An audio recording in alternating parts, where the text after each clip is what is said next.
بعض الناس لما جيت لها مكشر تفر يمين تفر يسار وتجيبه وتسند به وتحدر به، تبي بس هالخشة تنفك شوي، مع ذلك ماسك.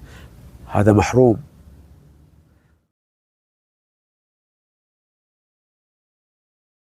السلام عليكم ورحمة الله وبركاته. لا تحقرن من المعروف شيء ولو أن تلقى أخاك بوجه طلق.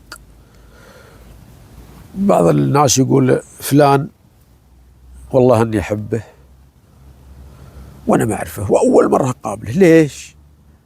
قال يا أخي وجهه طلج، ابتسامته طلجة، إلا شافك تسنه يعرفك من بعيد من قديم.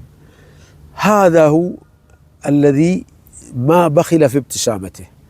بعض الناس لما جيت لها مكشر تفر يمين تفر يسار وتجيبه وتسند به وتحدر به، تبي بس هالخشة تنفك شوي، مع ذلك ماسك.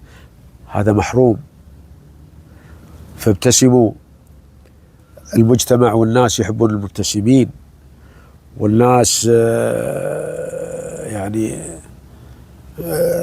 إذا كان عندهم مشكلة عندهم استشارة تجد يبحث عن الشخص اللي وجهه طلق المبتسم ويسأله ويستأنس في رأيه. ناهيك عن الفوائد الصحية للابتسامة،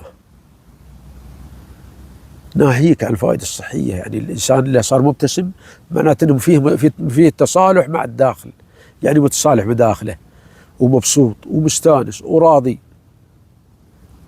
أيضا الوجه، ترى الابتسامة تشد العضلات وترخيها ويصير وجهك دائما مشدود، ما يتقرفط مباشرة، ما يتقرفط على طول. ما تشوف الرجال عمره 40 سنة تقول هذا والله يا ابن الحلال اللي معطيه 60 معطيه 70 سنة وجهه قاعد يتشذى، بينما تشوف واحد عمره 70 عمره 60 وتعطيه 40 تعطيه 30 لسماحة وجهه وشد وجهه.